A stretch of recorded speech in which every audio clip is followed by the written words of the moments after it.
Hello అండి. నమస్తే. Welcome back to our channel. నేను మీ సుజాత ఆనంద్.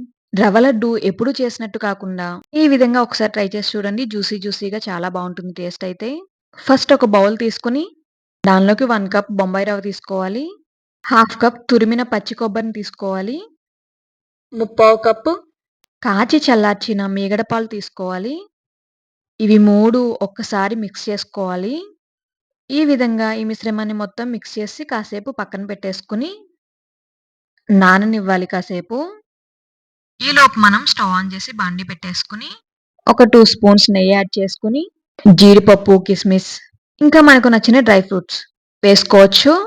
ఇవి కలర్‌లోకి రాగానే ప్లేట్‌లోకి సెపరేట్ చేసుకోవాలి. ఈ విధంగా చేసుకొని, ఇదే బాండీలో మనం మిశ్రమాన్ని రెడీ చేసుకొని పెట్టుకున్నాం కదా! ఒక 10 మినిట్స్ నాననిచ్చి, అది నేతిలో యాడ్ చేసుకోవాలి. ఇట్లా ఒక 5 మినిట్స్ స్టవ్ అనేది మీడియం ఫ్లేమ్‌లో పెట్టుకొని, ఈ విధంగా ఫ్రై చేసుకోవాలి. ఇలా తిప్పుతూనే ఉండాలండి ఫ్రై అయ్యే వరకు. మనకిది ఫ్రై అయ్యేసరికి జీడిపప్పు ఫ్లేవర్‌లో వస్తుంది. ఈ విధంగా పొడి పొడిలా అయిపోయాక, మనం ఫస్ట్ ఫ్రై చేసుకొని పెట్టుకున్న డ్రై ఫ్రూట్స్ ఉన్నాయి కదా! అవన్నీ యాడ్ చేసుకోవాలి దీనిలో. ఒకసారి మొత్తం మిక్స్ చేసి స్టవ్ ఆఫ్ చేసుకోవడమే. ఈ మిశ్రమం మొత్తం చల్లారాక, అంటే కొంచెం గోరువెచ్చగా ఉన్నప్పుడు షుగర్‌ని మిక్సీలో గ్రైండ్ చేసుకొని, షుగర్ పౌడర్ వచ్చేసి మనం రవ్వ తీసుకున్న కప్‌తో ముప్పావు కప్ అనేది షుగర్ పౌడర్ తీసుకోవాలి. ఇప్పుడు ఈ మిశ్రమం మొత్తం మిక్స్ చేసుకోవాలి ఒకసారి.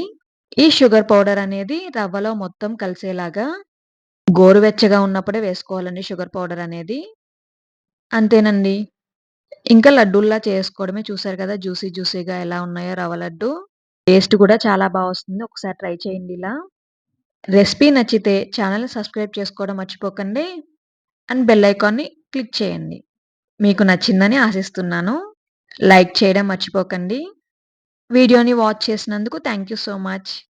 Please do like, share, subscribe. ఈ రెసిపీనైతే తప్పకుండా ట్రై చేయండి. ఎలా వచ్చిందో కామెంట్ బాక్స్‌లో కామెంట్ చేసి చెప్పేయండి.